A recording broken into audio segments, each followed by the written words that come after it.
Good morning once again, everyone, and welcome to the Concept Proposal Write-Up webinar of the NRCP for the 2026 DOST Call for Proposals. Thank you very much for making time and joining us this morning. And good morning once again to everyone. I am very happy to share with you today, as a part of my talk, some strategies on concept proposal writing for basic research under the DOST call for proposal submission. Recently, the DOST released the 2026 call for proposals. So this endeavor is part of the strategic framework of research put together by DOST towards Ambition Natin 2040, which we all know represents the collective long-term vision and aspirations of the Filipino people for ourselves and for the country in the next 25 years. As such, it is an anchor for development planning across at least four Philippine administrations. And here we see on the screen the DOST four pillars and their relevance to the United Nations Sustainable Development plans. And the recent DOST announcement invites everyone to submit proposals falling under 11 priority areas for this call, aligned under their four pillars. It is expected that if you submit a proposal under these areas, then this will be prioritized. And you can see from the deadlines and dates here flashed, the first step is to write and submit a concept proposal. Of course, this will be followed by the full-blown proposal submission later if you have hurdled the first step. The deadline is fast approaching, but don't worry if you feel you are not ready to submit this time. Attending this webinar is still very helpful, so you can already start preparations for the next cycle. So what is a concept proposal in the context of the DOST NRCP call? So it is a brief preliminary document up to 1,500 words, but you could also insert some figures that outlines the core purpose, the rationale, the methodology of a proposed project or research study. Its purpose is to screen and evaluate the feasibility, relevance, and the alignment of a project with DOST and NRCP's priority areas before requiring the proponent to submit a full detailed proposal. This is very important. We expect the concept proposal to feature the following components. So please list this down.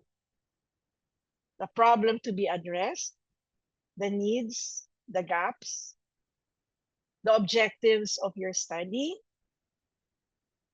the scientific rationale and the significance of the research, if possible, its relevance to the Philippine context or to the field itself, not to the discipline for which the proposal falls under. It's important to note the scientific and theoretical framework and the research design. So pretty much these are all the elements. And of course, you have to mention what are your target accomplishments and outputs. And the challenge is really to try to put all of these ideas in a condensed manner, but understandable and clear as well. Of course, you already have in mind what the full-blown proposal will look like. So it's important to start jotting down all these essential elements and try to see how you could summarize this within the notion of the concept proposal. So the proposal will be valued based on the following.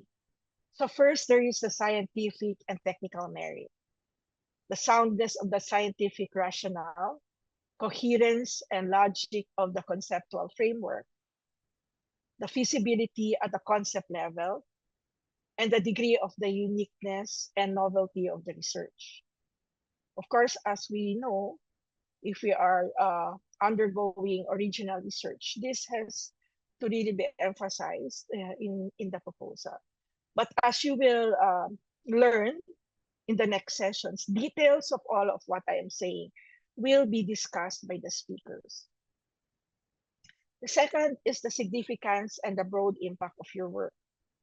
So the significance of the problem to your discipline or your field, the clarity of the research gap to be addressed, how it's going to be aligned with the national and DOST priorities, and what are the objectives relevant with identified gaps and the perceived impact.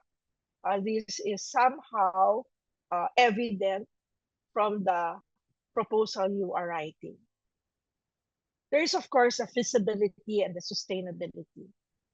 How sustainable is the possible output for future research? Is your budget aligned with your work plan and scope of the project? So all of these have to fit together. The budget, how you're going to go through the project in terms of the timeline, duration, and what is the extent of the project, such that all of these three come together. You also have to emphasize your expertise and your track record in the documents you are submitting. And you must highlight experience, your research experience, relevant to the study that you are carrying out. So if you're going, for example, to work on a particular area, say technology in mathematics education, then you need to show perhaps some publications that you already have on the topic. And if ever you have had involvement in projects and the like on that particular topic, please don't be ashamed, or please articulate all of these clearly in your proposal. So these are the important elements the proposal will be evaluated on. So as we move on to understanding or trying to look at some strategies on proposal writing, let me first mention this reminder from national scientist and mathematician Father Bienvenido Neves. Success comes when opportunity is met with readiness. So we now have an opportunity to submit a proposal, and close to a converse statement, I'd like to say, readiness opens new opportunities. So the output of what you desire is the same output that you will realize if and only if, of course, the primary step in crafting the proposal is we use our talent, use our expertise, understanding what we can give and contribute. Then we exercise our due diligence in arriving at a technically sound proposal with clear objectives and methodologies, tangible outputs that could be measured, reasonable costs, a reasonable timeline, preferably high impact. We could collaborate with colleagues and other researchers, not necessarily from your institution alone. Make this as interdisciplinary as we can. And very important is to submit complete and clear set of requirements. Of course, all of these require patience and perseverance, and we will condition ourselves that we will need to amend, revise at some point, adjust, and adopt our proposal. So this is quite a long process. The capsule proposal is the first step, but we really want to already be ready as we prepare a proposal that is the full full-blown proposal much later on. So I'd like to really go directly to the point and show you the DOST concept proposal forms. And hopefully, let's try to strategize how are we going to fill up these forms. Okay, so this is the first step. Bearing in mind what I just mentioned. So please, the first thing to do is let's study the forms carefully and see and practice how to fill this correctly. Please note that you are going to submit your concept proposal through a portal. All proponents are required to do this. So our readiness in terms of when we do exactly that, of course, there is a certain readiness when we are already submitting, like ensuring we have a good internet connection, etc. But as early as possible, it would be good to practice and see how we can fill up the forms and how we can write and strategize filling this up and making this as complete as possible. So you see here on the screen the program concept proposal. So if you are submitting a program, then you will need to fill up this form.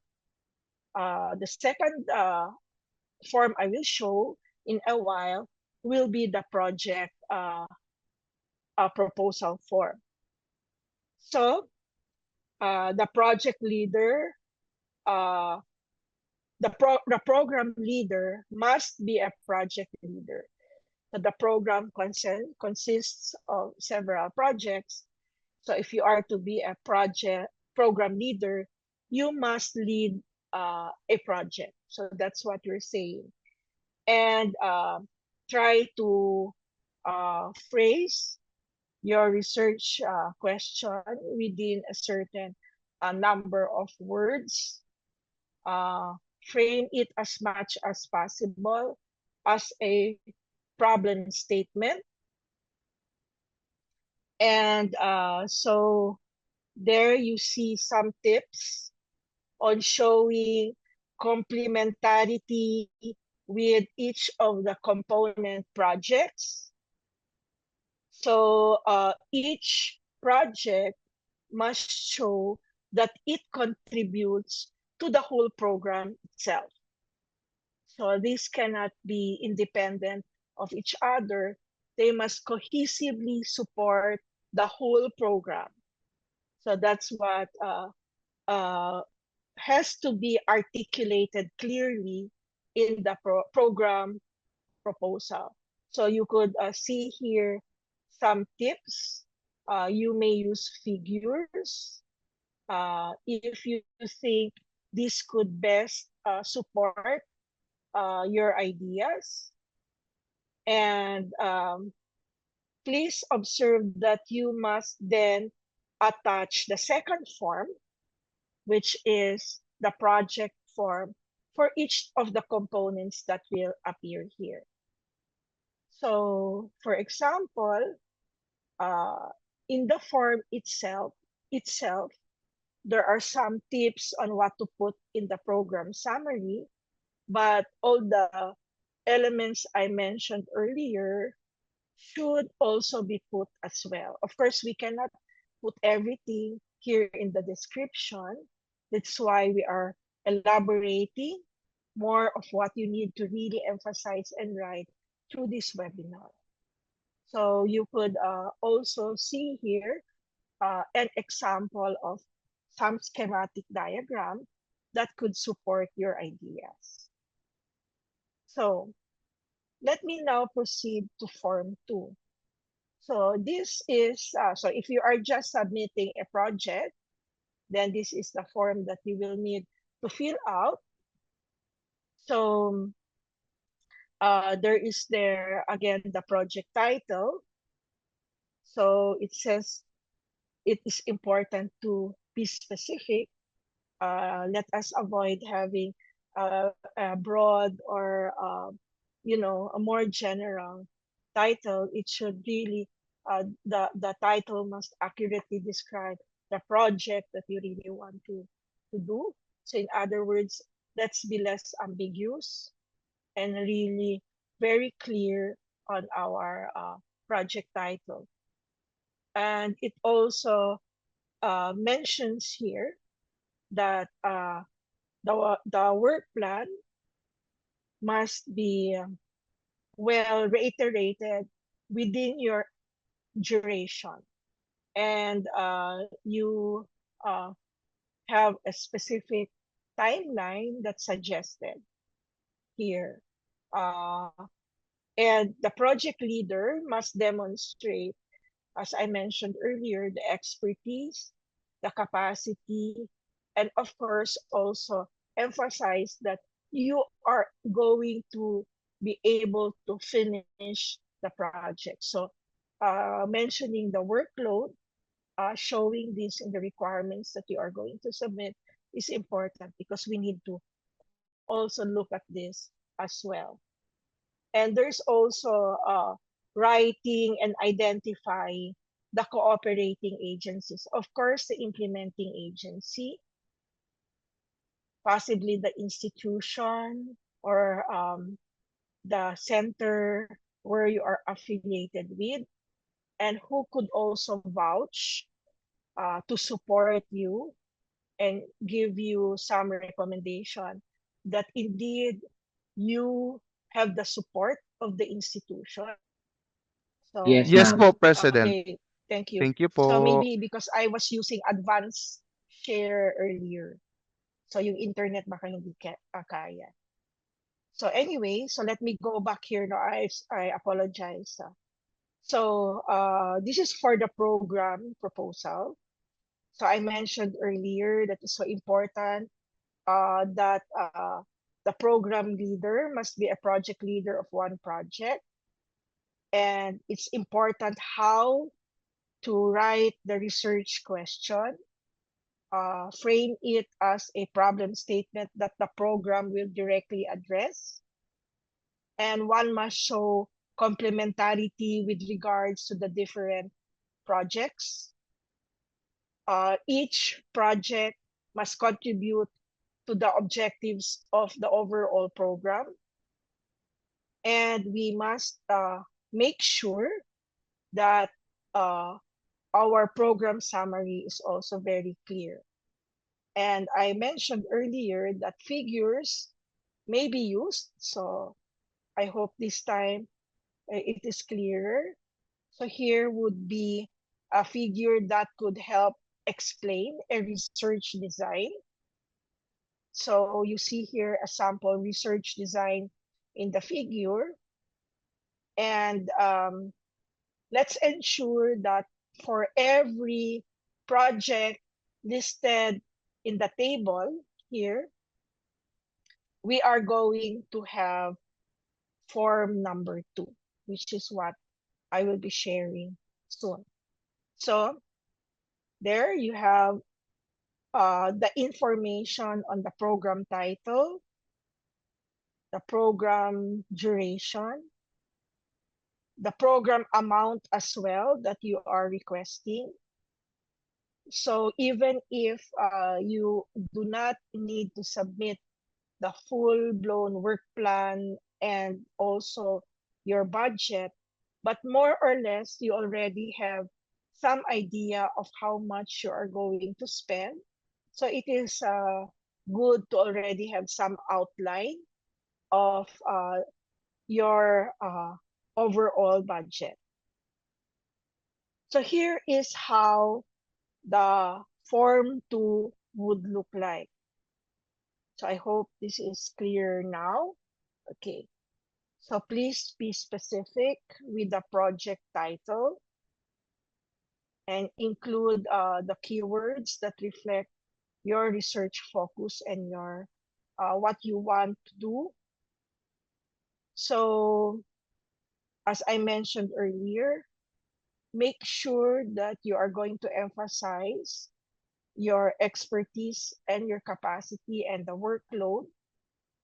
in the requirements so that upon evaluation, it is clear that you will have really the time to carry out the project.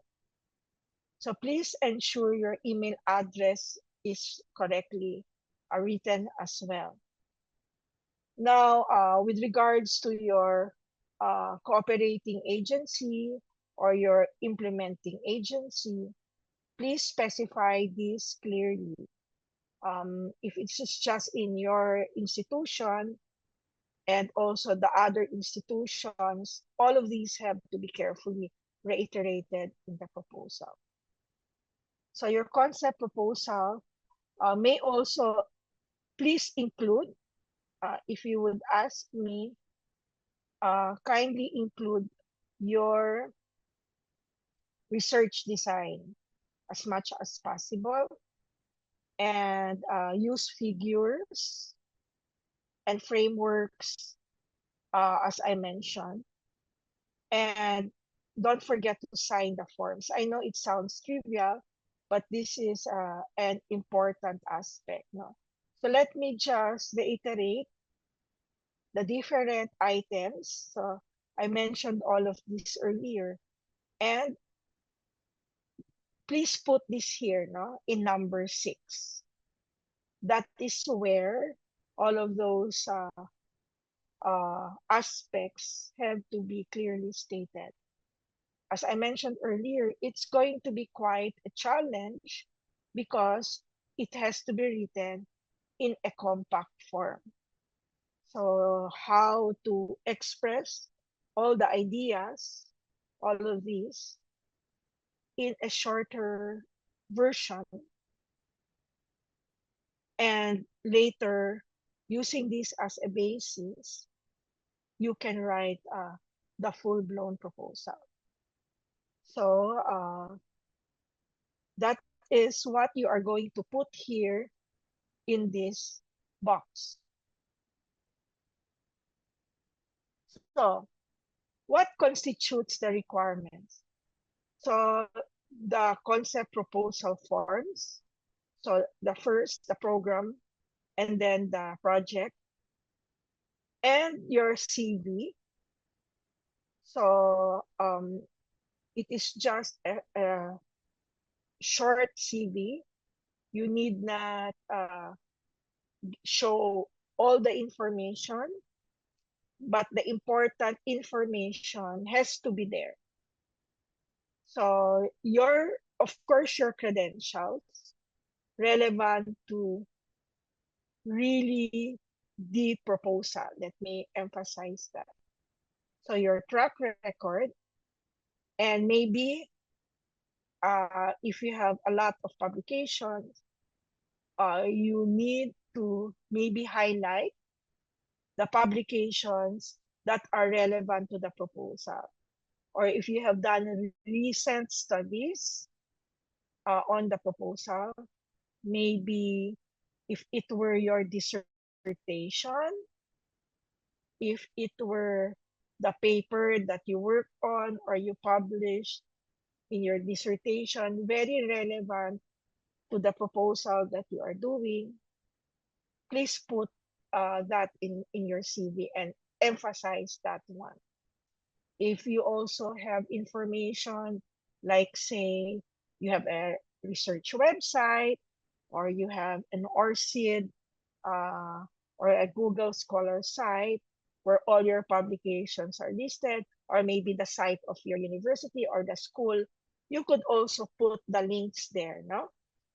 So that the technical evaluators or even the secretariat of the NRCP can immediately be led to all the information that are important, relevant to your proposal. Again, you must emphasize that this is the proposal you are writing, and this is what I have done in the past to merit myself and to really make myself qualified for the proposal. So as I said, you write maybe your top 5 publications, feature all the experiences related to the problem and the field of study, okay? And I have listed here some more strategies. Figures are important. Try to review recent related literature in the process of crafting the proposal. So it is as well to your knowledge that the information that you are proposing is new. As you understand, the turnover now of research is very quick and very fast, most especially with the advent of artificial intelligence.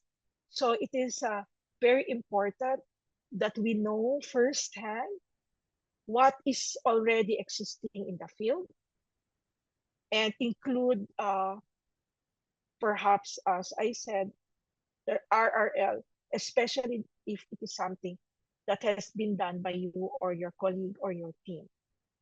And write already a tentative work plan and budget. Kahit scratch lang po, that's important. So early on, you determine the ethics clearance requirements so you can be ready. Take note that this is a call this year, 2026, but the funding, when approved, will still take some time, no? Perhaps the earliest would be next year. So you have enough time to adequately prepare for ethics clearance. And you have to also mention that that is something you will be undergoing early on. No?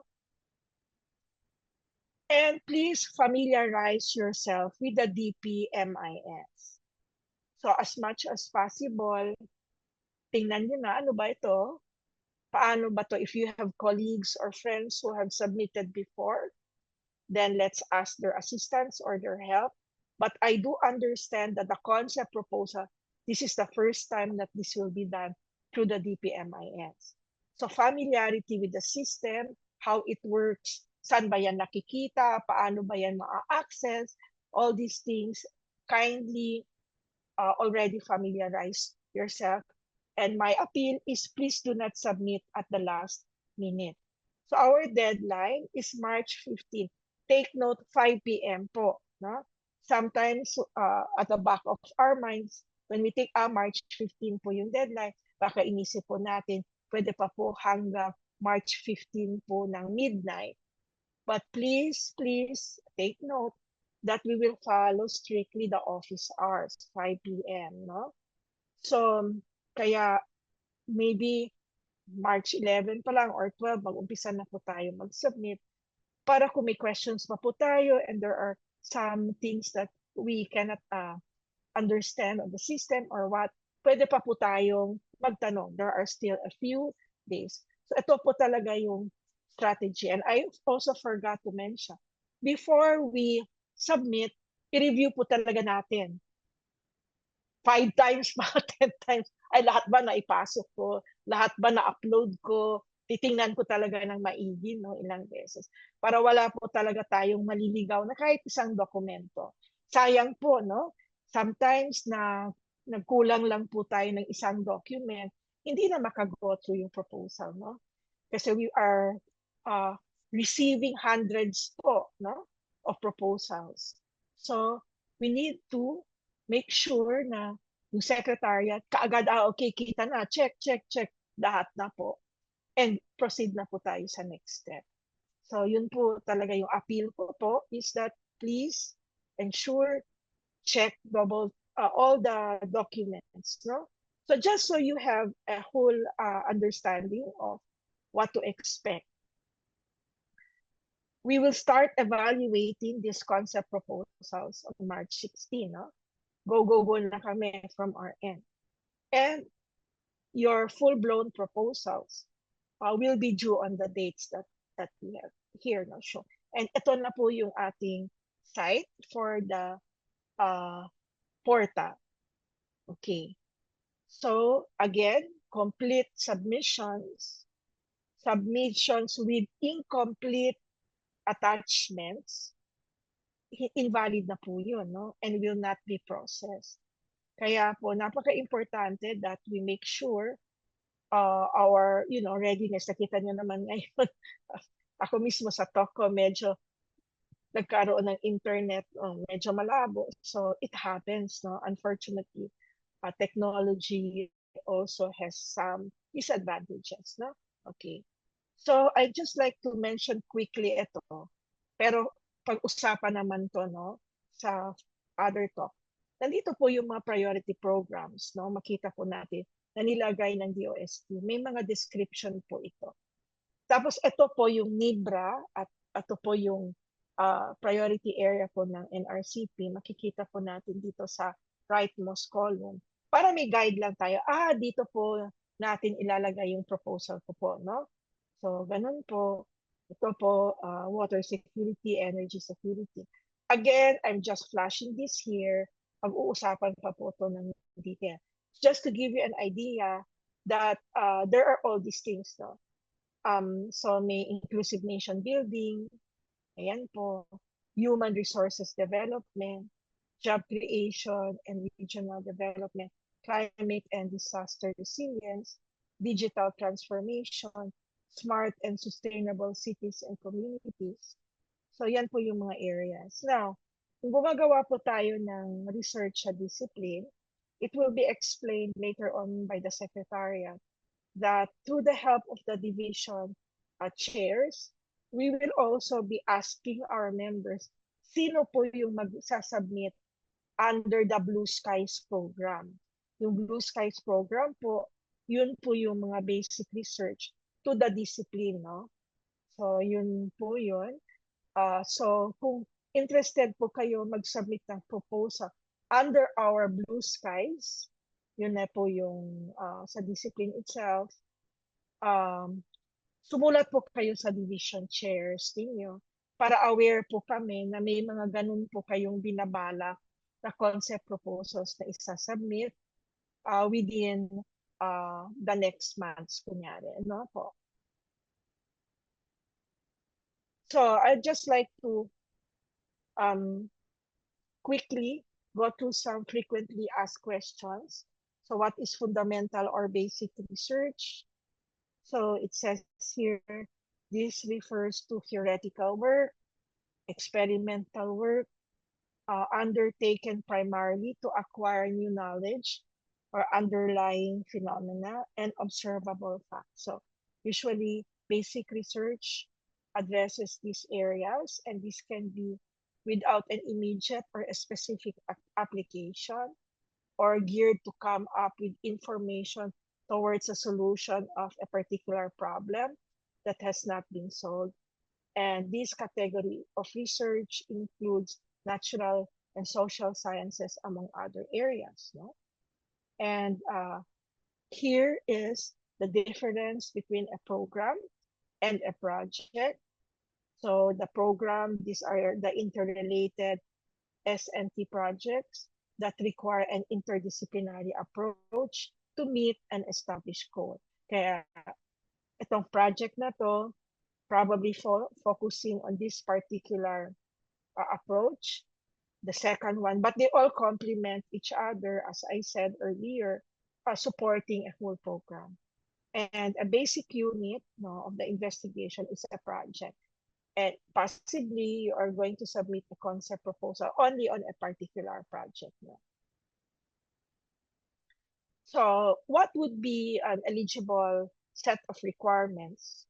What would be a set of requirements to justify eligibility to become a program or a project leader in the context of the DOST NRCP call? Of course, a Filipino citizen, you must hold a regular position for both a government and a private institution, must not have existing accountability with DOST and its agencies, particularly on technical and financial reports. So I have to emphasize that this must be true during the submission stage. Okay? Must not have been found guilty of administrative or criminal cases, even those under appeal, must submit documents, proof of the following. No? Again, the credential, the proof of capability, certificate of employment, the track record, and the endorsement of the institution. So I urge you to connect with us for any inquiries, and you can do it. I am sure if you just follow all the things that we have mentioned.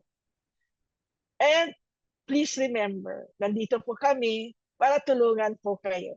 So we are your allies here, okay? And we are here to support you. So salamat po sa pakikinig and best of luck in your research. And I'd like to really say, please enjoy. Okay, so let's try our best to just comply, but let's always remember why we want to do research, why we love research in the first place. So, yun lang po. Maraming salamat. Back to you, Vincent. The first of which na hindi pa po nasasagot sa chat box is there a flow diagram or a graphical presentation of the stages of the project approval, timeline, deadline, highlighting the key milestones of the review and approval process or procedure? Yes, this is from the Technological University of the Philippines, President Ramos. Sir, there is, and I believe this will be tackled in later sessions. Thank you po. And I believe President De Los Peñas showed a short overview of the important dates for this call kanina. Thank you, sir. Secondly, for the purposes of the submission, will it be the CV which will be submitted, only the lead proponent CV or the CV of all the team members? I believe on the form it says ang importante lang po ay ang sa proponent, but if you can also include, and you're sure that these are your team members already, if you can include those, of course, that can only strengthen your proposal. Pero ang pinaka-importante po ay yung sa lead proponent. How detailed should the budget be during the capsule proposal submission? Please correct me if I'm wrong. We're only asking for the total estimated budgetary request po sa form. Hindi pa po kailangan ng actual accomplished line item budget. Yun lang pong total estimated budgetary request. But also please keep in mind the budget caps we have for NRCP members. Thank you. So I think 2 million for associates. 2 million for associate members, and for regular members, we currently do not have a budget cap. Pero as I mentioned po kanina, maganda na gumawa na kayo ng sarili nyo. Kahit na hindi nyo i-submit, meron na kayong parang outline so that may idea, hindi talagang, kasi baka mamaya magbago, di ba? So more or less. Pero magbibigay po ng talk tungkol dyan sa budget. So that's why I urge you to really complete today and tomorrow's proposal. Kasi ako overview lang in some tips. No? Hold on, I'm seeing some live questions entering. 2 million per year for associate member po, right? For a 3-year research project po. So that will be a total of 6 million yung pwede nyo pong request. But please keep in mind na 2 million per year po. So year 1, 2 million max. Year 2, 2 million max. Year 3, 2 million max. Hindi po pwede na 311 or 411. Ganun. Kailangan po 222. Thank you po. Ito po from UPLB, from Jessica Barbecho, who is responsible for the initial evaluation of proposals, and how is it determined whether a proposal falls within the correct priority area, especially considering that this is only a capsule proposal. Thank you for your question. Good morning. Yes, ma'am. Go ahead, please. Okay. So I'm not sure if, I flashed out on the screen earlier, but yes, so we are going to have a review. So within the NRCP, for example, we will have the NRCP, the technical, of course, there will be the division chairs, and then there will be the NRCP research R&D committee, and then, of course, the final say of the governing board. Okay, next, assuming that the project team leader or members have ongoing DOST or NRCP approved research projects, can they still be allowed to submit new projects for funding? Thank you. Who wants to take this? Sige po. Let me go. Go So ahead. one of the requirements po to be accepted into this year's call is to have no uh, ongoing or active obligations to the NRCP. And as it happens, an ongoing project, an ongoing approved research project counts as an obligation kasi po that technically is unliquidated money. So yun po. However, if you submit to the NRCP and your ongoing research project is with the DOST or any other DOST attached agency, and sa NRCP po wala po kayong ongoing, pwede pa po. Thank you po. Um, if there's anything, we don't also want to keep our speakers waiting. Dr. Atienza. Good morning to everyone. I hope you can hear me. Thank you, Vincent, for the generous introduction. Let me share my slide. Tell me if the slide is, you can see my slide. A capsule or concept proposal for NRCP. I have been assigned to talk about how you can develop compelling research questions, conceptual or theoretical research frameworks, and objectives, outputs, and outcomes that can really get the support of the primary evaluators. As you have heard from Vincent, I'm in the social sciences. I represent the division of the social sciences, but I with the help of the NRCP Secretariat, I tried to get examples from other divisions. Don't worry, in the evaluation process, the specific divisions that closely capture your topic and your project will be the ones to initially assess your concept proposal. So let me share a few tips and a few examples about the type of capsule proposals that we tend to endorse in the area of compelling research questions, very good conceptual theoretical research frameworks, objectives, outputs, and outcomes. So let me start with the research question. Of course, you come from different disciplines and divisions, but as we all know, the research question or the research problem is very important in any concept proposal or a research proposal or a project proposal. We all know that research begins by asking interesting questions, and the research design we use depends on the nature of the question we are asking. So the first step in developing a research activity or starting the research activity is sorting out the major question or the problem. After we have sorted out our research question or our research problem, we then decide how to proceed. So often the question could lead us in several directions, and we will need to decide what is the most feasible or fruitful for our purposes. So, of course, the research question must be empirical in nature and not prescriptive. Normally, when we look at the research question or the research problem in the capsule proposal, we need you to state very clearly what is the problem or what is the research question your proposal hopes to answer. Okay, so clarity is very important. At the same time, also, your research question should also be testable, meaning, of course, it can be the subject of empirical research. And then, of course, you have to relate it to what's the significance theoretically of that research. So it's important the in the capsule proposal, there's a maximum number of words, but make sure that you can articulate very clearly the theoretical significance of your research question or problem. And earlier, President de las Peñas mentioned the priority areas of the OST and of course the NIBRA.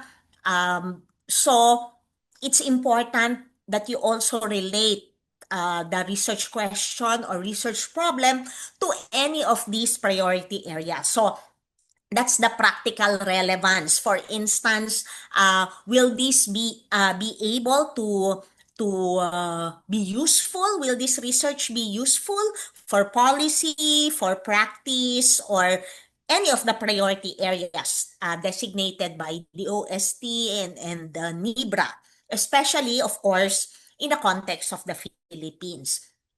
It's also important that there, as you will see in the form shared by Dr. De las Peñas, and you can, I believe in the chat, the proposal, the form has been shared with you. There are two parts in the form where you will be asked about your research question or research problem. So there's a particular portion there where a research question is asked, but at the same time, in the summary and description of the capsule proposal, you should tie together the gap that you are, or gaps that your research proposal is trying to address. So the research question should be situated very clearly in a very concise review of literature and theory, and of course practice what's happening in reality. So uh, in the maximum number of words required by the research proposal, you should be able to see clearly or state very clearly why your research question is clear, testable, has theoretical significance, practical relevance, and addresses a particular gap. Here are a number of examples based on those that have passed the capsule proposal stage in the past, and later I will show some samples. I tried as much as possible to get from different areas. For instance, sa example 1, this is a study regarding treatment for inflammation-associated neurological diseases, including Alzheimer's diseases. Ang nabanggit na research problem ay to explore its full therapeutic potential and translate these findings into effective targeted treatments for Alzheimer's disease and other inflammation-related neurological disorders. Kasi parang ang sinasabi, importante yung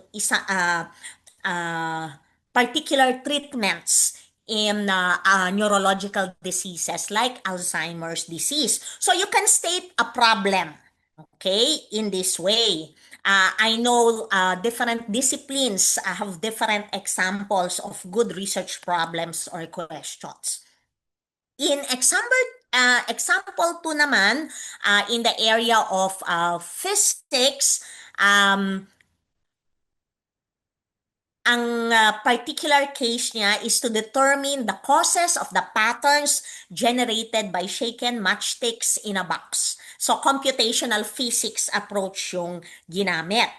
Ayan. So, then, ito naman, very straightforward. So, there are different ways of stating your research problem or research question. Itong example 3, talagang question, phrase as a question.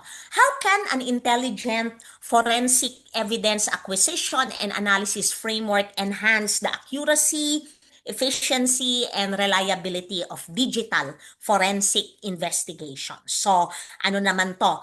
Sa area ng digital forensic studies. Okay? Yun yung sa research question. Kailangan sa research question pa lang or problem, compelling na. And it's able to address certain gaps. So nandun yung relevance, review of literature, and the current situation where the research question can be addressed. At the same time, in a few sentences, dapat makita rin namin ano yung conceptual or theoretical research framework na ginagamit. So the theoretical framework is a paradigm or a word construct within which you will develop, evaluate, and eventually answer a research question or problem.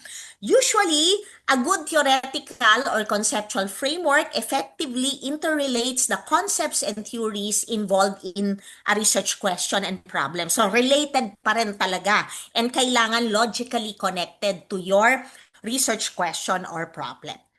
The theoretical or conceptual framework emerges from the available approaches and frameworks reviewed in your review of literature. Of course, we're also checking, as President de las Peñas mentioned earlier, your theoretical or research framework should be rooted in your discipline or area of specialization. Dapat na maipapakita rin ng mga proponents na alam nila, nagamit na nila, sanay sila, may training sila dito sa particular conceptual, theoretical research framework. So, depende sa disiplina ng proponent o kaya ng team niya, you should be able to pinpoint an overarching approach, overarching theory, or a specific theory or model that you can use to answer your research question. Of course, mas makakabuti kung meron kayong mga diagrams to actually show how you plan to answer your research question using this theoretical or conceptual framework. So for instance, again, examples from actual studies, yung kanina, yung sa Alzheimer's disease research, nabanggit yung ang gagamitin ng proponent, zebrafish model. Okay. In the case of the second example I mentioned earlier in terms of research problem, computational physics approach or molecular dynamics simulation yung gagamitin to answer the research question. And then in this case naman, blockchain technology and machine learning algorithms will be combined with traditional forensics techniques to answer or come up with a more digitally advanced forensics technique that can be shared with agencies. Ayan. So, kailangan malinaw. How are you going to answer the research question or problem? What approach, model, theory, or framework will you use? And you should be able to explain this in so many words. A final part of the capsule proposal, while you will elaborate on this, if you pass, you are endorsed to the full-blown research proposal stage, importante rin that you can elaborate on your research objectives, outputs, and outcomes. In terms of research objectives, the research objectives should align with your research question or questions or your research problem. In terms of outputs, your output should also align with the research questions and objectives. Hindi minsan kasi some outputs enumerated hindi nagko-conform dun sa research objectives at sa research question. Parang local yung application when we read the research question or the research problem, pag nakita namin yung mga target outputs, parang international. So hindi logically related. So, kailangan malinaw yung connection, ano yung research question, ano yung research objectives, ano yung outputs. And normally, sa NRCP, kahit sa mga capsule proposals, yung mga target accomplishments or outputs nyo should address some, in some cases, all, of may 6 categories, lahat sila nagsisimula sa P, 6 Ps, publications, patents, products. Ano yung mga products? Um, pwedeng mga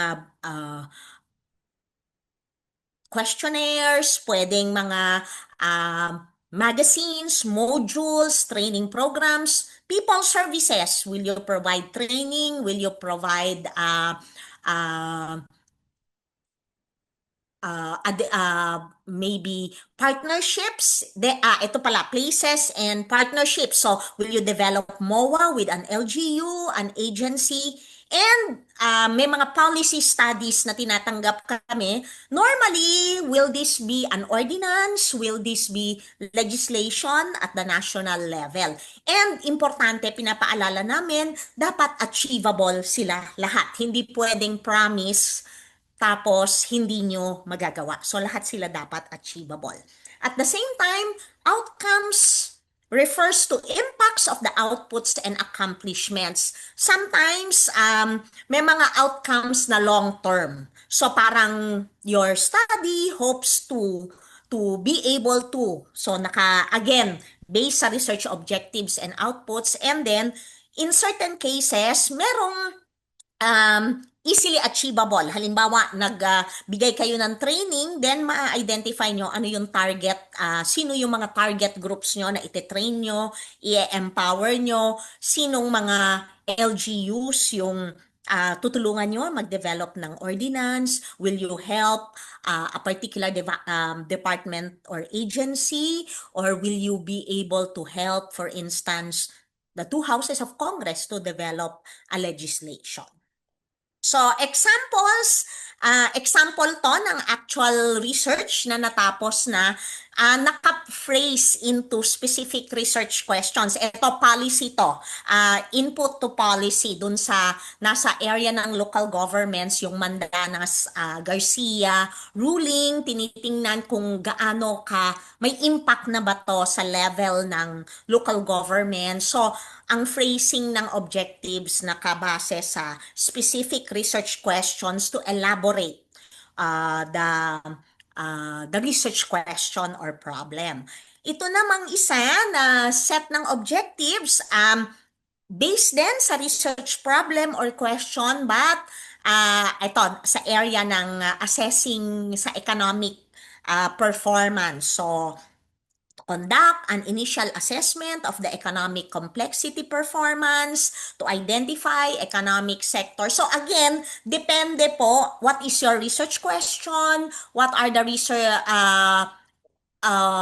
what is your theoretical framework, and of course, yun yung determine ano yung objectives ninyo. And these objectives will also be the basis of your target accomplishments or outputs, as well as your outcomes or desired outcomes. So hopefully po ay nakatulong ng konti at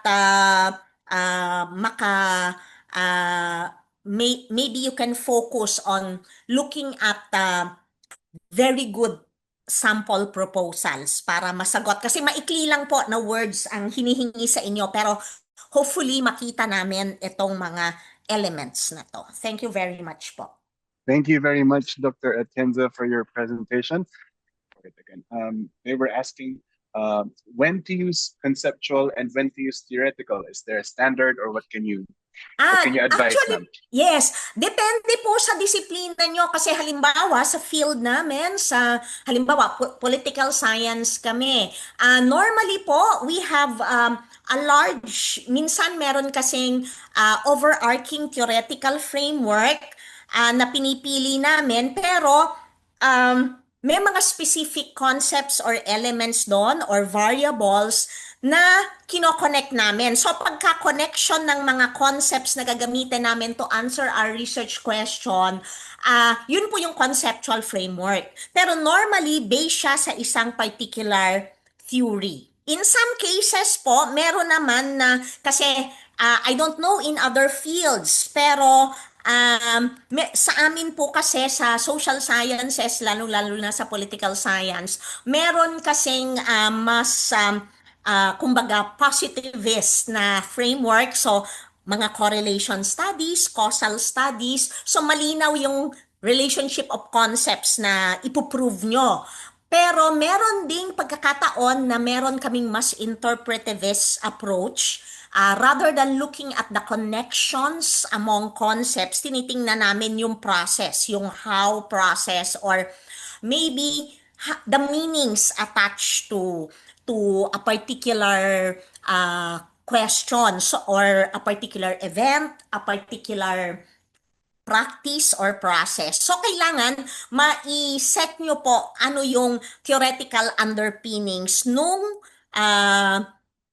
explanatory tool na gagamitin nyo para masagot yung research question. So, conceptual framework, normally how certain variables or concepts are interconnected, but normally they are rooted in a particular theory or model.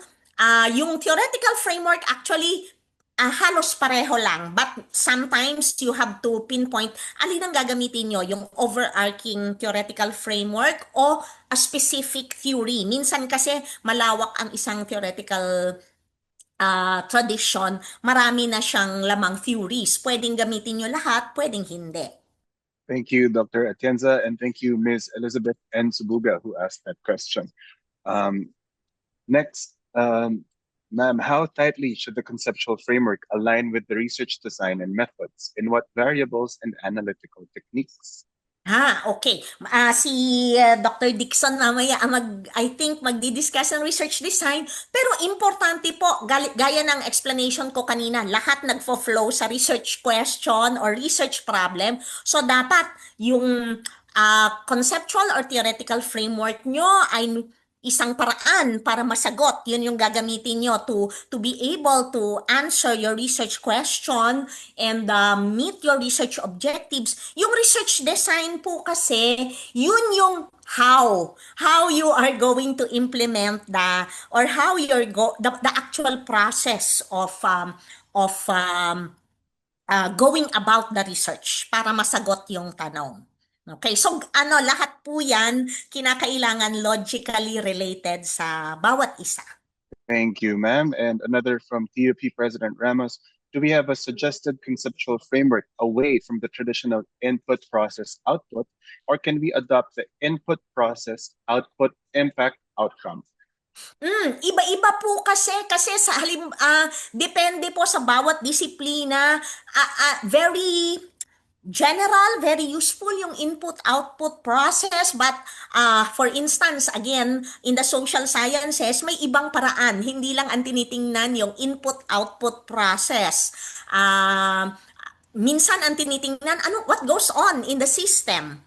What happens in the system? Or sometimes, how do you generate inputs from the people, 'di ba? Kasi kung ang goal nyo ay to empower people, syempre, you have to address something else. So, pwedeng depende po kung systems analysis ang gagamitin yung model, pero again, balik kayo, ano ba yung tanong nyo? Ano ba yung problem na isosolve nyo? Systems ba ang pinakatama? So, importante po yung review of literature talaga para makita paano ba sinagot itong tanong na to o problem na to ng iba. Satisfied ba kayo? Sa tingin nyo kulang? Ano yung kulang? Nasa teorya ba?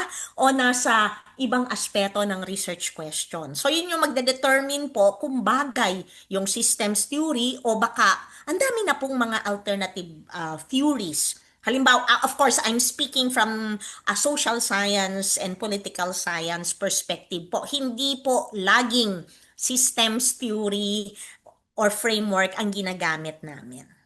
Ayan po. Thank you, Dr. Atienza. If we have time for another one from Ralph Carlo Evidente. Ma'am, you might, I think you can provide tips on this and what they can avoid. What are common mistakes students make when writing this policy implementation studies? Sa policy. Kailangan po, alam nyo talaga yung policy, you can describe what is the existing situation, policy, may mga policies na ba o wala pa? And what's the problem? 'Di ba? May problem ba? Ang problem ba ay kulang ang policy, so magpo-propose kayo ng policy, or baka implementation, di ba? So ang do's and don'ts po namin dito kung policy studies, dapat malaman nyo talaga yung area, yung background ng isang issue, ng isang policy area. Bakit kinakailangan pag-usapan ng policy? May problema ba?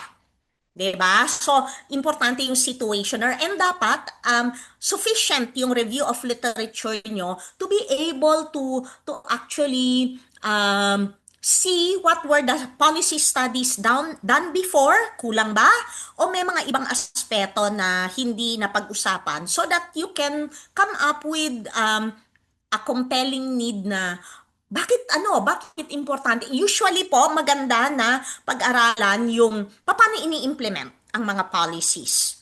May problema ba sa implementation? Minsan naman, um, may mga request po kaming nakukuha from local governments, from the House or the Senate, na actually gusto nilang pag-aralan, kailangan ba ng batas para dito o kailangan ba ng ordinance? Kasi parang nakikita nila importante. Halimbawa, kailangan ba, gusto naming i-develop ang tourism sa locality namin, pero gusto namin sustainable. Feasible kaya yon? So pag-aaralan po. So minsan, we respond to request po. Pero pwede rin po kung sa tingin nyo, if you're based in certain localities or you have partnerships with some agencies, baka alam nyo na ano yung mga needs nila. So, you pay attention dun sa ano yung mga needs ng mga ibang agencies na kailangan ng policy assistance or policy evaluation. Malawak po kasi yung policy process, hindi lang implementation. Pwedeng policy initiation ng issue natin. Okay, thank you, Dr. Atienza. Okay, so if you can see my screen, we're now moving on to the third session of this webinar, Strengthening Research Design, Methodology, and Data Analysis for Basic Research. All right, so I'm happy to share with you this topic on strengthening research design, methodology, and data analysis for basic research. And I'm also happy to see more than 900 participants from our members. We are very glad to really deliver this in a way training for improving your proposal. And this is a very broad topic, and with a short time to somehow share with you some of the tips basically on what the reviewers, the evaluators are looking into when it comes to research design and methodology. This framework basically shows that we need to come with a clear agenda, because of course, although we know that NIBRA, we have NRCP, we have determined this research agenda, but at the very start, the right footing is, if we're going to propose a research project, are these aligned with the right agenda, coming from the right understanding or clear understanding of the problems that we need to solve through basic research. And that agenda is very important, critical, so that it can feed the right R&D, the right proposal, the right framework. And what's next after pursuing this project? Would it contribute to the improvement of policies or methodologies later on, or a pitch to a better research in the future? And of course, very important as well to emphasize here that with the improved, like for example, policy and institutions, then that will lead to the improvement of plans and goals and priority actions for various stakeholders like the government to act into. And oftentimes funding, unfortunately, is the major driver of what should be the research agenda. But I would say that type of mga researcher, we should know already the real problems and why we are conceptualizing or proposing this project, rather than we just respond to where the funding is coming from. And I'm very happy because NRCP has this wide array, diverse of priority basic research agenda where we can already align.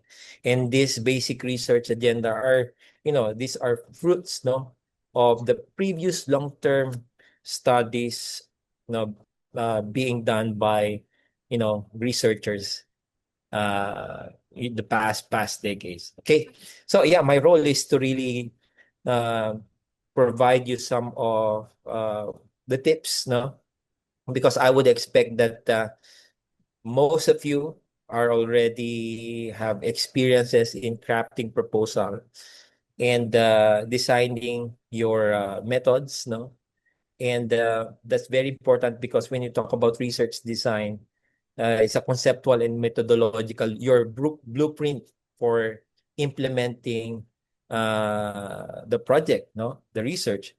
And it provides the guide for data collection, measurement, and analysis. So the design should be strategic enough. So making strategic choices, what to collect, no, various elements, how this data will be analyzed, what methods. And of course, it was emphasized in the previous two topics, the importance of coming up with a clear framework, clear research questions, because it's a stepwise, no? You have to start with the right footing, clear understanding, clear framework. That's the only time you can proceed with the research design, no? And of course, there are others like specifics like study population, sample, data collection tools, and even the techniques, no? Techniques of analyzing and collecting those information. All right, so it's guided by careful analysis again of all these research problem questions and how they are translated to theoretical framework. And that theoretical framework should be not only the basis for, conducting all these activities, no, but also theoretical and some are conceptual framework that you wish to in a way validate or assess, or if that, that framework is indeed the right framework for your research. So anyhow, these are all broad things that I'm saying, but later on we'll look at some of the in a way tips, no, based on the comments and suggestions of the previous reviews that we had now. Okay, very important to emphasize as well that looking forward, when you are conceptualizing your research design, you should be already thinking of that aim to publish it, because a well-researched, a well-designed research study, no, is more likely to be published. And that's one deliverable that we are really looking after, the evaluators. So what would be the likely final outputs, or products of your research? Okay, let me just browse through with some of the comments that later on we can translate it into tips, no, for improving our research design. So these are the most common, no, comments. The expertise is not aligned with the proposed research. Okay, very important. And That could lead to a technical. i-flash ko na ba? Huh? Yep. Yep. And then there are issues on privacy and threats of exploitation. Right. The research methodology, it has some issues or implications related to native products, practices, or even like, for example, ethics. Methodology is not aligned with the target respondents. Like, for example, teacher-centered study, but the methodology is for student. Okay, so we have to check all these, no? Inaccurate methods or techniques used. So what else? I'm just reading the ones with the highlights. Determine first the challenges and opportunities prior to conducting research, which is, it's a very, very critical step to really assure. Then methodology do not clearly show or transcribe how the objectives will be addressed. What else? Proponents promises a lot of deliverables, no? Like for example, the project is just for 1 year, but you know, they are promising like 2 published papers. So, you know, we have to think of the the practicality and of course yung makatotohanan na may deliver. Okay? Data collection and analysis methods needs to be outlined to demonstrate the feasibility. Okay, when you say needs to be outlined, what are the steps? How you're going to do this? Like for example, if it is an experiment, what are the basic steps? Because your technical panel evaluators, they are actually experts, no? They know what are the necessaries. They need to check if you know the basic steps on as to how you're going to perform all this data collection and analysis. So you have to do right there the proposal, you know, outline, no? So that right there and there, you know, easily the evaluator will gauge that the correctness or completeness of your methods, no, or your research design. The literature review lacked the synoptic interpretation. Again, that's what's emphasized, particularly by Dr. Atienza a while ago, that you know, before you know coming to that research design, you have already reviewed all these research designs that done by other studies, and then you want to build upon, or maybe you have to adopt some of those that you think are very much suitable to yours. Okay, outline a clear data collection strategy, no? Like the data collection has a certain duration. So what are the likely how to say that limitations, risk involved, no? As far as, you know, staging all these activities is concerned. Okay. Acknowledge the potential limitations of your chosen methodology. Or it could be a technology, or it could be an equipment. So you have to know, no? Because again, the reviewers may likely know what you know what you're trying to propose, no, or to pursue. So if you know a lot about your method, about the techniques, about the technology, and then the limitations, and then you translate it on how you're going to mitigate them, so you're proactively telling the evaluators that you know what you're doing. Okay, so that's very important. Scientific basis for the needs, study needs need to be strengthened. Okay. And what else? Address potential cultural sensitivities in data collection. Okay. And then studies ethical consideration. So there are actually many more that we could share. But the thing is, like, we should know very well what we are really proposing. Okay. And what else? Lack of alignment of the research project team members with the nature of the problem area. So discipline, or what's the discipline? What's the specialization of your project team? Or you as a project leader or as a proponent, do you really know how to manage, you know, this proposed project? So sometimes or oftentimes we look onto that angle, no? Does the proposal falls really under, no, your field of specialization? Okay. What else? Merits the contribution relative to 6 Ps required by funding agencies. All right. So we have to this was also emphasized by President Ninette, no, de las Peña, that there are indeed deliverables, and it should be clear that these deliverables are, you know, are delivered based on your research design. Okay? Ma-accomplish po lahat yan. So the usual question, what's the best for my research? Of course, we know that there is a wide array of approaches. No, the thing is, we should know which one will fit for our, you know, our proposed study.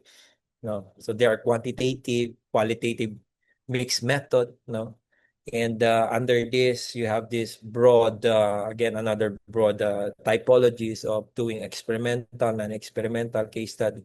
So we should know all of, we should be familiar with this. No, that's a given, because here is like strengthening. No, I mean, I guess that or we would expect that we have already the basic on which one will fit for our proposed study or research. And then the idea behind which one to use, the methodology or methods, because methodology is how you are going to undergo about the data collection analysis, is about what approaches, no, it's how you're going to analyze it and how they work together, all these, methods or techniques. That's a methodology. No, methods are, of course, and the techniques, no, that you're going to perform, no, as far as meeting your research objectives and answering your research problem is concerned. That's why dapat malinaw din po sa atin. Methodology is like an overview of your design. Okay? So you know which stage are you now, which stage you are lacking. So that is understanding everything on data collection and analysis. Okay? So the methods are, of course, the more specific one. We also, most of the time, the evaluators, including, of course, the governing board, because we usually have en-bank evaluation of those who pass through the technical panel level. So we look for, different criteria. One of those is are the information of high or good quality, because that's very important for basic research now. Of course, there are so many possible sources of information, but we are giving more premium to, of course, the strong or good quality rather than the non-scientific evidence. These are all of support. Like, for example, if you're going to collect information from available video sources like YouTube, etc. Of course, sometimes gut feelings pa nga yung iba, or instincts, or those that are not much reliable. That's just to add. But what we want to really emphasize is the quality, of the data, the scientific data. Often there's a need to describe the soundness of the proposed sampling and experimental design. Should you be doing a sampling, it's not just about when it's not just about determining a certain number without any basis. Like, for example, how many samples are you going to collect?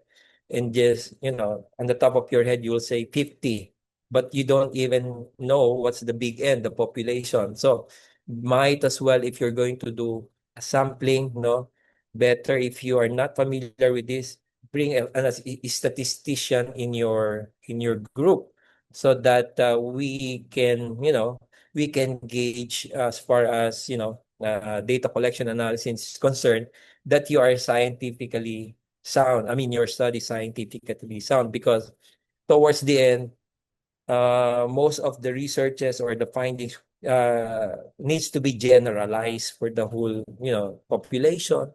That's why we should be in a way familiar or conscious about this this aspect.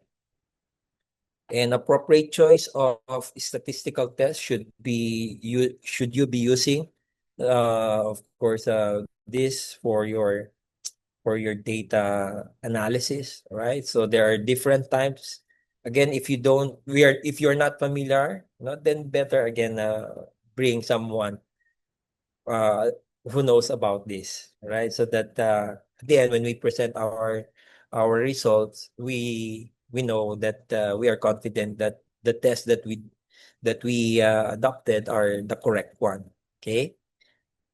Data analysis with triangulation always helps, to improve the reliability, validity of the methods. It's not just about presenting a certain data. It's about increasing, the reliability and validity of those. How you make sense of the other sources of data. Like, for example, here in triangulation analysis, you have participant observation, and then that will validate your household survey, for example. And then you also have literature review, or online survey result for engineering or for other, medical researches, making a good sense, of all these data sources to validate your findings. Because at the end, again, when when you deliver, or when you, how to say that, write your paper for publication, this will all matter, no? In qualitative research, of course, the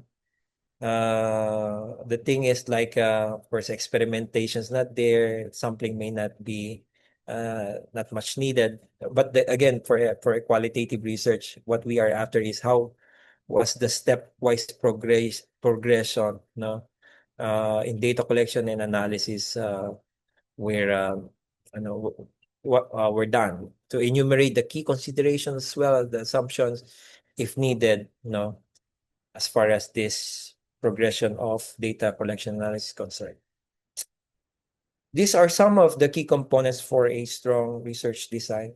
Many of those were already emphasized again, like, for example, a good research problem, a clear one, questions are there, and they are sufficiently and correctly translated into your research objective.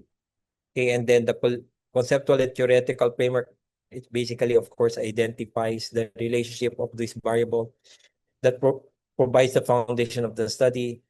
Then, of course, what I'm sharing is on a research methodology. We always need to justify whether the study is, of course, correct, and why we're doing this.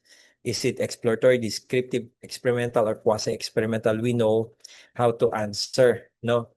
Pag tinanong po tayo, bakit ito yung level ng data collection analysis ang gagawin mo? Okay? Then sampling strategy, right? Data collection methods. Are we going to use the online?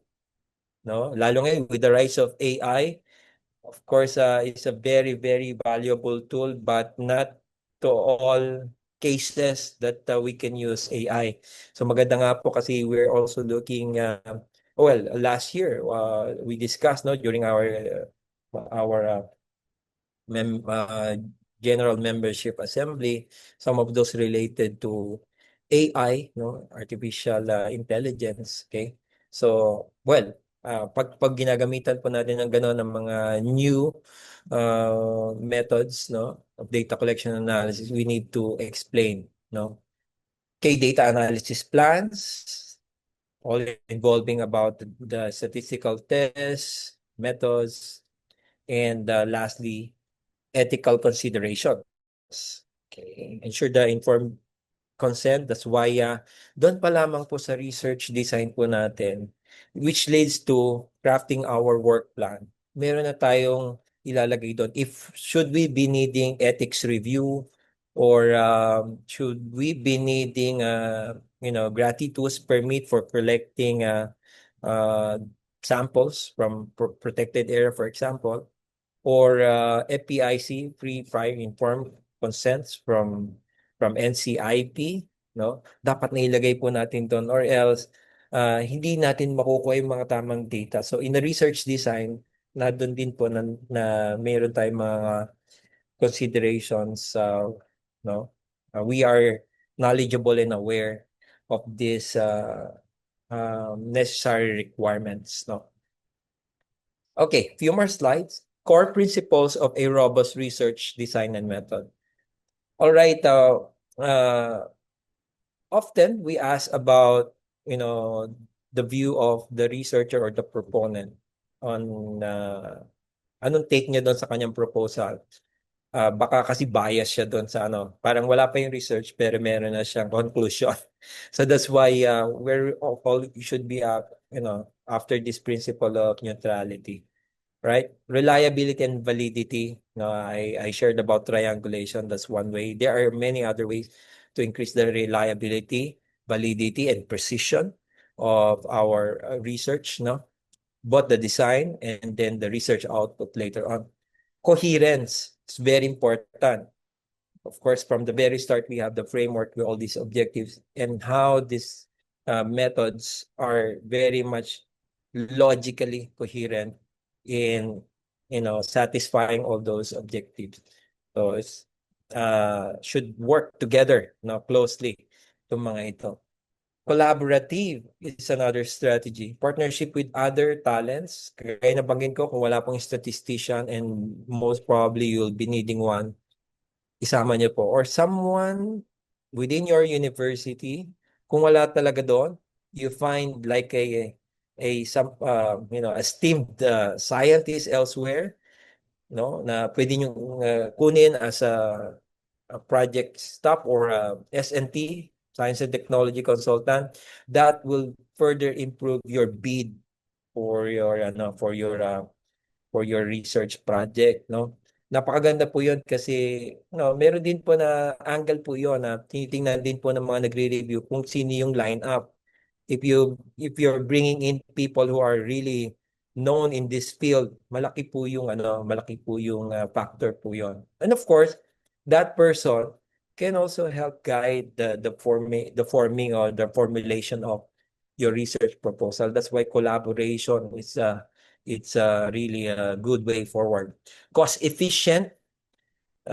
Your research design should maximize the output and productivity within the limited research project duration. If you're trying to propose 5 years, but sitting together and trying to reflect, that can be done in 3 years. Napakahusay po ng inyong proposal, no?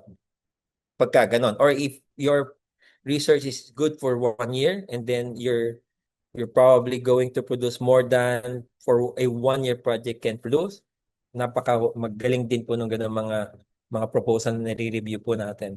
Leveraging on technologies, would be existing technology, something that is new, maganda po yon. Promote collaborative funding and technology sharing. We also look on that particular aspect because, of course, for associate members, we only have this much of project funding. But for the regular members, medyo malaki-laki po. But again, it's not sky's the limit. Kaya nga po, when we look at the proposal, we look at the collaborative counterpart funding, and then maybe if you put in your proposal that you have, you're collaborating with other universities or foreign researchers abroad that can also bring, this not just funds but also technology like equipment. Napakahusay po ng proposal na yung mga ganon, no? Ethical considerations, of course, ensures fairness, respect, integrity. And lastly, novelty and impact-driven. Novelty, of course, is marami na pong, although it's basic research, but a good quality at a very good research project po talaga yung merong ino-offer na bago, no, idea or bagong technology, bagong method, bagong resulta, na it doesn't only address or respond to the present needs for research, for science and technology, but also aware of the future. Kaya nga may future orientation po yung mga research po dapat natin, no? Like developing this technology because this particular technology will address certain problem that may already happening now and may last for several more decades, okay? So like for example, in 2050, this is the likely future, and then your technology or your research responds to that. Napakaganda po ng mga ganong mga proposal. So aimed as well at achieving long-term and wider societal benefit. So yun lamang po ang aking maipapayo, no, on behalf of the NRCP Governing Board. And I hope that though it's broad in many sense, that I hope that helps, no, as a tip for all of you. Maraming salamat po. Thank you very much, Dr. Hevania, for your presentation and for making time. And as with our past 2 sessions, I hope everyone took note and feel inspired and empowered and encouraged to write their own proposals and submit them to the DOST call. At this point, let me share my screen again. Dr. Hevania, there's some questions for you and for us. Ito po, from DLSU, Jose Marie Carpena. Oh, this has been answered in the chat box, pero sige na lang po. Regarding the comment of expertise is not aligned with the proposed research. This is why I was asking about the CV submission earlier. If the paper is on the development of instructional media to train children, prevent online sexual abuse and exploitation of children, wouldn't it be better if the CVs of all the proponents who are experts in educational technology and those who are experts in OSAEC are evaluated, not just of the lead researcher? Ayan, nasagot na po ito. Let me also Yeah. read our response before I turn it over to you, sir. For the concept proposal stage of the evaluation, the guidelines only prescribe the submission of the CV of the project leader. You may make mention of the team composition and Yeah. the merits thereof vis-a-vis to the project objectives in the proposal itself. Once your proposal has cleared the concept proposal stage and is eligible to submit for the full-blown proposal stage, the CVs of the entire team is to be submitted for a deeper evaluation. Dr. Hevania, anything you may add? Yep, I agree, no. But again, yeah, yun nga yung sasubmit lang natin yung CV nung proposed project leader. But it's very important when it passed through, of course, the initial screening of our secretariat, then sa TP na. That's where ipapakita naman natin that we have the right people in our team that that can really perform, in accomplishing all those research objectives. Ganun lang naman po 'yon, no? Hindi naman laging sasagot po yung project leader. Usually the role of the project leader is to bring in the right talents, no? Yun po. Salamat po. Thank you, Dr. Evania. And there's another question here from TUP President Ramos. Is there a specific NRCP guideline for AI app generated info with regard to research design as part of the literature review? How far will the committee undergo review of your research methodology, especially data collection? Thank you. Oh, I think these are two separate questions. Sir, Dr. Evania, if I can handle first. The first part, is there a specific NRCP guideline for AI app generated info? So this was also brought up during our recent Visayas call conference. So while there are no specific guidelines that the NRCP has in relation to AI generated information, AI written proposals, AI written paragraphs, the NRCP as an agency does have software to check for AI generated content, such as Turnitin, iterate, and also, of course, our evaluators will flag any AI generated content. And syempre po, we are being funded to research and to think, and hopefully sana our outputs are organic and from us, no? So wala black and white and on paper, wala po kaming guidelines, but we also do not endorse or encourage or condone AI generated content. Sir, for the next part, how far will the community review the research methodology, especially data collection? I think is the question. Medyo may ano po.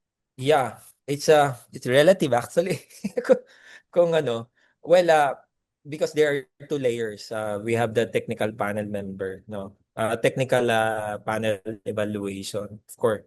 Nandiyan yun talaga yung mga direkta na as part of their expertise. That's why they are the ones who are actually asked to review your proposal. Kaya as to how far i-review yon, if that will be, should your proposal pass through the technical panel, and then ito yung mga recommendations to improve it, then pumunta po siya sa governing board, no? And then we're going to look at the suggestions or comments of the technical panel, of course, through the division chair na nag-handle po noon. And titingnan po natin kung nasagot lahat, no? So, ganun po yung process, no? As to the nitty-gritty, of course, hindi naman po lahat ay mako-cover ho ng governing board. Usually, we look at, mostly at the budget, no? Pero kung meron pong expert po sa governing board that is very much familiar with your proposal, so titingnan uli yun. So, that's another layer ho na titingnan yung technical to say that qualifications po ng inyong proposal. So, ganun po yon ang usual ano po natin route, no? Before your projects passed and pass through and then get funding. I hope I answered that question. And also, does the NRCP use a rubric for assessing proposals? And if so, can it be shared with the applicants? Yes po, there's a rubric and it will be discussed tomorrow, I believe. And if wala po, ipapadagdag ko po para alam natin lahat. Okay, may isa pa po from TUP President Ramos. With the diagram shown, it only reminds us to align our proposals with the R&D of of our home university, I assume, or home institution, home agency. In this regard, is this a primary criterion for NRCP to approve the proposal? Yep, of course, no, yung pong ating mga frameworks, no, like the priority NIBRA, no, yun po yung focus po ng most of the fundings. But in cases that there are new very important priorities of the national government for basic research that may not be covered by the NIBRA, of course, ay kino-consider po natin, is not everything ay tinaga po sa bato. No, parang ganun. So, of course, you mentioned it correctly that align po sa NRCP. Of course, align po sa inyong mga institution, no? Yung inyo po mga research R&D agenda, no, R&D focus po ng inyong institution. It's a good to make sure that they are all, in a way responsive, no, sa dalawa pong agenda, NRCP and of course your own institution. Sir, can we submit a proposal that is part of the ongoing thesis or dissertation of the faculty and staff who are currently undergoing postgrad studies? Thank you.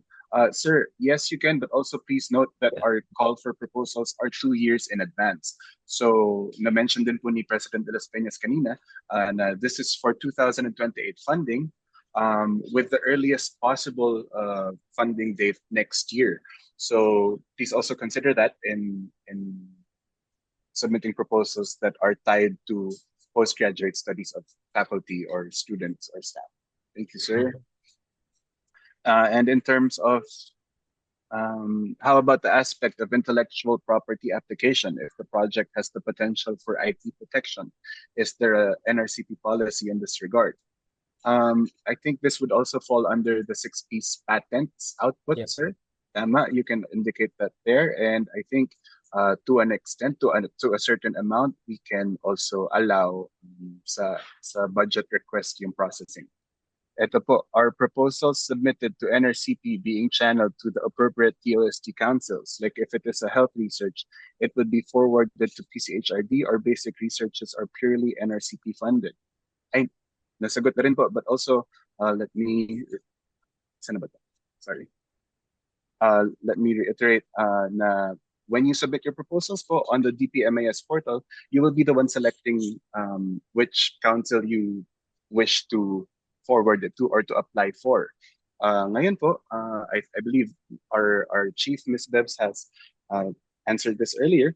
There will also be inter-councils deliberations for the alignment of certain projects. Kung meron pong nasa, halimbawa, kung meron sa PCHRD na i-submit but it's more appropriate sa NRCP, doon po yung possible forwarding or endorsement proposals. Thank you po. But also, syempre gusto natin sa DPMIS pa lang when you submit ay doon na po sa appropriate council ang i-select nyo. So if it's basic research, sa amin po, kami po sana ang piliin nyo. Thank you. All right, just as final reminders before we let you go for the morning, and also may day 2 pa po tayo bukas, and I hope you can still join us. Again, this was presented by our president, Dr. De Las Peñas earlier. The call for proposals timeline from March 1 to March 15 is the submission of concept proposals through dpmis v2.dost.gov.ph. And again, hanggang 5 p.m. lang po, all your proposals will be time-stamped. Kahit po 5:01 p.m., hindi na po namin yan pwedeng ma-process. At baka nga, hindi na rin po talaga i-forward sa amin. And we will then be evaluating your concept proposals from March 16 to April 15, and we'll let you know the results, regardless of pass or fail, accepted or not, endorsed or not. We will inform you of the status. So from April 16 to April 30 will be your preparation of your full-blown proposals. And from May 1 to May 31, that's a whole month, is your time to submit your full-blown proposals. The deadline po, again, is May 31, 2026 at 5 p.m. Still through the official DPMIS portals. And the evaluation of full-blown proposals will be from June 1 to August 5. And I think there was a question earlier regarding the information throughout the processes. And through each of these cutoffs, whether you may have made it through or not, we will be writing you official letters informing you of the status of your submitted proposal. And please also be reminded that only strictly complete submissions sent through the DPMIS portal will be entertained. Submissions with incomplete attachments or received through other platforms such as via email, or if you went to our Taguig office and submitted your hard copies, these will not be processed. Again, so DPMIS portals lang po tayo. And with that, to our governing board, thank you very much for making time this morning. And to our participants as well, thank you for joining us. We hope to see you again tomorrow. Again, attendance to both days is required to secure a certificate of participation. At maraming salamat po. Happy lunch. We will let you go. Thank you. We'll see you tomorrow.